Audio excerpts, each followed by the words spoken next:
وضو نماز کی شرط ہے، بغیر وضو کے نماز قابل قبول نہیں ہے۔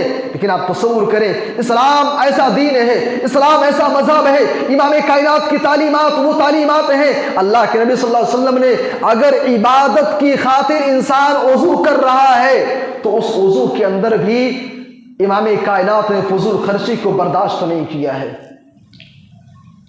وضو کے اندر بھی اسراف جائز نہیں ہے، وضو کے اندر بھی فضول خرچی شریعت اس بات کو برداشت نہیں کرتی ہے۔ اب آپ تصور کریں، عبادات سے ہٹ کر کے آج ہمارے سماج کے اندر فضول خرچی کی جتنی صورتیں پائی جاتی ہیں، جتنی شکلیں پائی جاتی ہیں، شریعت ان تمام شکلوں کو کیوں کر جائز قرار دے گی؟ وہ صورتیں کیسے درست اور قرار پاتی ہیں؟ جس دین نے وضو کے اندر فضول خرچی کو برداشت نہیں کیا ہے، وہ دین اور چیزوں کے اندر بھی اسراف کو برداشت نہیں کرتا ہے۔ بھئی ہمارے نبی کا حال کیا تھا؟ اماں عائشہ رضی اللہ عنہ کہتی ہیں، اللہ کے نبی صلی اللہ علیہ وسلم کے وضو کا حال یہ تھا، اللہ کے نبی ایک مد پانی کے اندر وضو کیا کرتے تھے۔ ایک مد پانی کتنا ہوتا ہے بھائی؟ بڑا معمولی سا، تھوڑا سا۔ اس کو آپ سمجھنے کے لیے یوں کہہ لیں، ہمارے گھروں کے اندر جو گلاس استعمال ہوتا ہے وہ گلاس آپ لے لیں، اس کے اندر پانی بھر لیں، اسی میں اللہ کے نبی صلی اللہ علیہ وسلم وضو کر لیا کرتے تھے۔ یہ ہمارے نبی صلی اللہ علیہ وسلم کا حال تھا، کم سے کم مقدار کے اندر اللہ کے نبی وضو کیا کرتے تھے۔ اور بات صرف یہیں پر ختم نہیں ہوتی ہے، امام بخاری رحمہ اللہ عبداللہ ابن عباس رضی اللہ عنہ کے طریق سے ایک روایت ذکر کرتے ہیں، کہتے ہیں کہ اللہ کے نبی صلی اللہ علیہ وسلم انہو کان یدعو، اللہ کے نبی صلی اللہ علیہ وسلم اللہ تعالیٰ سے یہ دعائیں کیا کرتے تھے، اللہم اغفر لی خطیئتی، اللہم اغفر لی خطیئتی وجہلی واسرافی فی امری۔ اللہ کے نبی یہ دعا کرتے تھے، اے میرے پروردگار، اگر مجھ سے غلطی ہو گئی ہے، میری غلطیوں کو معاف فرمانا، نادانی میں کچھ خطا ہو گئی ہے، اے اللہ مجھے بخش دینا، مجھے معاف فرمانا، واسرافی فی امری، اے میرے پروردگار اگر کسی معاملے کے اندر مجھ سے اسراف ہو گیا ہے، فضول خرچی ہو گئی ہے، اے اللہ تو مجھے معاف فرمانا، اے اللہ مجھے بخش دینا۔ میرے بھائی اور دوستو تصور کیجئے، فضول خرچی اگر ہو گئی ہے، نادانی میں غلطی سے، اللہ مجھے بخش دینا، یہ دعا کون کر رہے ہیں؟ یہ دعا کر رہے ہیں امام کائنات، یہ دعا کر رہے ہیں امام الانبیاء، جن کا حال یہ تھا۔ اللہ کے نبی کی چاروں بیٹیوں کی شادی آپ دیکھ رہے، خود اللہ کے نبی صلی اللہ علیہ وسلم کی شادیاں آپ دیکھ رہے، نبی کی زندگی کے اندر کھانا پینا پہننا، نبی کی زندگی کا ایک ایک پہلو آپ دیکھ لیں، نبی کی زندگی کے اندر آپ کو نیڈ نظر آئے گی، بلکہ نیڈ کے ہٹ کر کے اللہ کے نبی صلی اللہ علیہ وسلم کی زندگی کے اندر آپ کو قناعت نظر آئے گی، تھوڑی چیزوں کے اوپر رضامندی آپ کو نظر آئے گی۔ جس پیغمبر کے یہاں فضول خرچی کا دور دور تک کوئی واسطہ نہیں ہے، وہ پیغمبر دعا کر رہے ہیں، وہ اسرافی فی امری، اے میرے پروردگار اگر اسراف ہو گیا ہے مجھے بخش دینا، مجھے معاف فرمانا۔ میرے بھائی اور دوستو، اللہ کے نبی کی یہ دعا، نبی کی یہ زندگی ہمیں اور آپ کو پیغام دے رہی ہے، پیغام یہ دے رہی ہے، اسٹاپ اوور اسپینڈنگ، فضول خرچی کرنا بند کریں، اور اگر فضول خرچی ہو گئی ہے تو توبہ کریں، معافی مانگیں، دعائیں کریں کہ اللہ آج کے بعد ایسا نہیں ہوگا۔ میرے بھائی اور دوستو، فضول خرچی کے تعلق سے اللہ کے نبی کی بہت ساری حدیثیں ہیں، قرآن کی کئی ساری آیتیں ہیں۔ جب آپ قرآن پڑھیں گے، سورہ فرقان کے اندر اللہ تعالیٰ نے عباد الرحمن کا جہاں تذکرہ کیا، والذین اذا انفقوا لم یسرفوا ولم یقتروا، اللہ تبارک و تعالیٰ نے عباد الرحمن، جو رحمان کے بندے ہیں، زمین کے اوپر دو طرح کے لوگ رہتے ہیں، کچھ عباد الشیطان ہیں، شیطان کے بندے ہیں، کچھ عباد الرحمن ہیں، رحمان کے بندے ہیں۔ اللہ کہہ رہا ہے میرے بندے وہ ہیں جو فضول خرچی نہیں کرتے ہیں۔ جو انسان فضول خرچی کرنے والا ہے، اس کا اپوزٹ میننگ یہ نکلا، مفہوم مخالف یہ نکلا، الٹا مطلب یہ نکلتا ہے عباد الرحمن وہ ہے جو فضول خرچی نہیں کرتا ہے، اور جو فضول خرچی کرنے والا ہو عباد الشیطان، وہ شیطان کا بندہ ہے۔ اور فیصلہ آپ کے ہاتھ میں ہے، دنیا کی یہ چند سالہ زندگی عباد الرحمن بن کر کے گزارنی ہے یا عباد الشیطان بن کر کے گزارنی ہے۔ اللہ تعالیٰ سے دعا، اللہ تعالیٰ ہم سب کو ہماری زندگی کے اندر کسی بھی انداز میں، کسی بھی صورت میں اگر اسراف، فضول خرچی، تبذیر پائی جا رہی ہے، اے اللہ تو ہم کو تمام قسم کے حالات میں فضول خرچی سے بچا، جائز جگہوں پر خرچ کرنے کی توفیق عطا فرما۔ اے اللہ تو ہمیں جب تک زندہ رکھ، اسلام پر خاتمہ ہوتے ایمان بالخیر پر، آمین، تقبل یا رب العالمین۔